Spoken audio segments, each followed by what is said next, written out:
Annapurna studios సమర్పణలో సుప్రియ యార్లగడ్డ నిర్మాతగా ఈ నెల 10వ తేదీన విడుదలైన డెకాయిడ్ చిత్రం విశేష ప్రేక్షక ఆదరణ పొందడం తనకు చాలా ఆనందంగా ఉందని చిత్ర హీరో అడవిశేషు వెల్లడించారు. ఈ సందర్భంగా డెకాయిడ్ చిత్రం విజయయాత్రలో భాగంగా హీరో అడవిశేషు ఈరోజు రాజమండ్రి విచ్చేశారు. ఈ సందర్భంగా స్థానిక షెల్టన్ హోటల్లో జరిగిన మీడియా సమావేశంలో అడవిశేషు మాట్లాడుతూ డెకాయిడ్ చిత్రం తన సినిమా కెరియర్లోనే బిగ్గెస్ట్ ఓపెనింగ్స్ ఇచ్చిందని అన్నారు.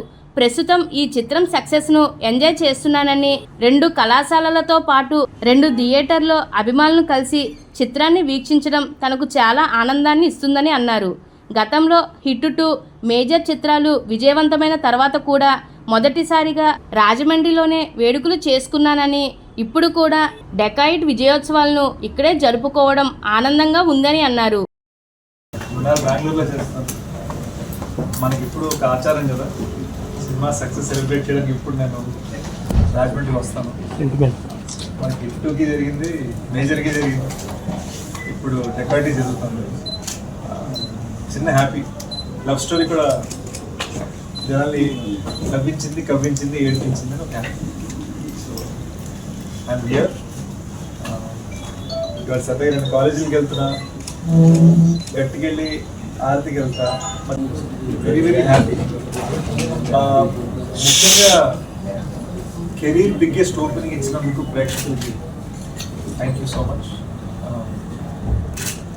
సడన్గా ఏదో మీడియాలో రిపోర్ట్స్ క్రెడిబిలిటీ అని, ఇది ఉందని, అది ఉందని హ్యాపీ. మనం ఎప్పటిలాగానే వాటిని ఎక్కువ ఆలోచించకుండా జనం కోసం మన కృషి, మన కష్టం, మన హార్డ్ వర్క్ అదొకటే focus. So very very happy. దీని తర్వాత నేను బెంగళూరు వెళ్తున్నాను, ఆ తర్వాత నేను అమెరికా వెళ్తున్నాను. మన డిస్ట్రిబ్యూటర్స్ అన్ని చోట్ల నేను గురి చేస్తున్నాను. ఒక్కడనే అండి అని చెప్పారు. సో అది పరిస్థితి. ఈ 2 ఇయర్స్లో డెకాయిడ్ షూటింగ్ అయింది, గూడెచల్ కూడా సగం అయింది. ఇప్పుడు ఒక 1 మంత్ చిన్న, అంటే ఫ్రాంక్గా చెప్పాలంటే ఎంజాయ్ కన్నా కూడా రెస్ట్ కావాలంటే చిల్లు ఏం లేదండి. మా చెల్లెకి బాబు పుట్టాడు. మా చెల్లెలు అమెరికాలో ఉంటుంది. వాడికి కలవలేదు ఇంకా, అది ఓన్లీ 30 days. ఎలా ఉన్నాడు ఏంటి అని పట్టుకోలేదు. జస్ట్ ఫ్యామిలీతో కొంత టైం స్పెండ్ చేసి మళ్ళీ రన్నింగ్ రంగంలో దిగుతాం. ఐ థింక్ ఏం లేదండి, బేసిక్గా ఇప్పుడు సార్ అన్నట్టు నా నుంచి ఎప్పుడు ఒక థ్రిల్లర్ ఎక్స్పెక్టేషన్ ఉంది. సో థ్రిల్లర్ ఎక్స్పెక్టేషన్ అనగానే ఒక గన్ను పట్టుకుంటాడు, ఇలా మైండ్ గేమ్ ఆడుతాడు, ట్విస్ట్ చెప్తాడు. ఈసారి చిన్న హార్ట్ గేమ్ ఆడు. సో మీకు అలవాటు పడడానికి ఒక నిమిషం పడుతుంది. నిన్న నైట్ ఒక 700 members స్క్రీనింగ్ వెళ్ళి సర్ప్రైజ్ విజిట్గా వెళ్ళేసరికి వాళ్ళందరూ కన్వీల్ అనమాట. So I just feel like వాళ్ళు దానికి రెడీ లేకుండా, వాళ్ళు ఏంటంటే సిరీస్ అంటే యాక్షన్ అని ఫిక్స్, కానీ వాళ్ళు ఫీల్ అవ్వడం రెడీ లేకుండా వాళ్ళు ఫీల్ అయిపోయి ఇంకా వాళ్ళు ఆపుకోలేకపోయారు. ఐ థింక్ ఆ వీడియోస్ కూడా మనం ఇవాళ రేపు రిలీజ్ చేస్తున్నాం. సో మీరే చూస్తారు వాళ్ళ న్యాచురల్ రియాక్షన్స్. మనం జెన్యూన్గా జరిగింది. ఒక దొంగ, ఒక ప్రేమికుడు. ఫ్రాంక్గా చెప్పాలంటే హరి నా రియల్ లైఫ్ క్యారెక్టర్కి మోర్ క్లోజ్ అండి. అంటే నేను జైల్లో లేను, నా పాయింట్ అది కాదు. కానీ రియల్ లైఫ్లో హరి మనస్తత్వం ఏదైతే ఉందో అది నాకు దగ్గర. తేడా ఏంటంటే నేను నాకు లోపల దాచుకుంటాను, హరి అని బయట పెట్టేస్తాను. వాడు ఎక్స్ట్రోవర్ట్, నేను ఇంట్రోవర్ట్. నేను ఇప్పుడు మీ ముందు ఎంత సక్సెస్ఫుల్ మాట్లాడుతున్నాను, కానీ మనం క్యాజువల్ కలిస్తే బాగున్నారంటే జస్ట్ ఇలా సైలెంట్ కూర్చుంటాం. బట్ హరి మైండ్ సెట్, ఆడి మనస్తత్వం ఏదైతే ఉందో అది రియల్ లైఫ్లో నా క్యారెక్టర్ బాగా దగ్గర. లేదండి, Hari grey shade, Hari black and white, సినిమాలో గ్రే షేడ్ చేసే మనిషిని అంటే నా మైండ్లో అది ఎప్పుడు మారదు. మొన్న సడన్గా ఒక చిన్నది జరిగింది. ఎప్పుడు ఒక జర్నలిస్ట్ ఉన్నారు హైదరాబాద్లో, ఆయన ఎప్పుడు శేషు నువ్వు అని ఒక పెద్ద ఆయన నాకు ఎప్పుడు మాట్లాడుతూ, మొన్న సడన్గా ఫస్ట్ టైం మన సక్సెస్ మీట్లో సార్ అన్నాడు. నేను చూశాను అనమాట. సో మనని చూసే విధానం మారుతుందేమో నాకు తెలియదు, కానీ నన్ను నేను చూసుకునే విధానం ఒకటే.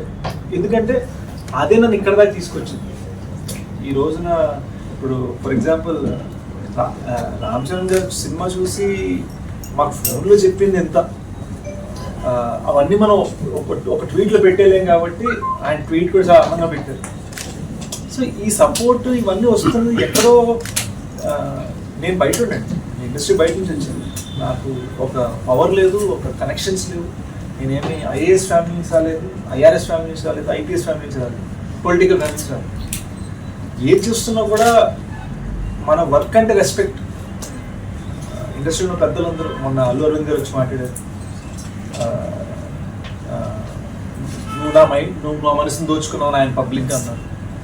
లేదా you know national award winning director Nageswaran గారు సినిమాని పొగిడిన విధానం, వీళ్ళు ఎవరిని కూడా మేము ఇన్ఫ్లుయెన్స్ చేయలేము. ఇది పక్కన వాళ్ళు వచ్చి వాళ్ళ స్పందనతో చెప్పేదిలా వచ్చిందనమాట. సో ఇవన్నీ ఏంటంటే మన వర్క్ అంటే రెస్పెక్ట్ ఉండే వస్తుంది. సో మనం అక్కడే ఉంటాం. మాకి మీరు చూసారండి సినిమా? చూసాం సార్. పాసిబుల్ కాదేమో మీరు ఇవ్వచ్చానేమో అని అడుగుతున్నాం. అంటే ప్రీక్వెల్ అవ్వచ్చు. ఈ సినిమా జరగకముందు సినిమా చేయించాము కానీ ఈ సినిమా తర్వాత బయట అయినా స్టోరీలు మీరే. అంటే ఓపెన్గా చెప్తానండి, మన తెలుగులో ఇంకా ఆడిషనింగ్ కల్చర్ రాలేదు. నేను ఇండస్ట్రీ ఎంటర్ అయినప్పటికీ ఆడిషనింగ్ కల్చర్ అప్పుడు ఇంకా కొంచెం, అప్పటికి వెబ్ సిరీస్లు ఓటీటీలు కూడా రాలేదు. సో మనం వచ్చాము, మన ముక్కు మొహం పేరు ఎవరికి తెలియదు.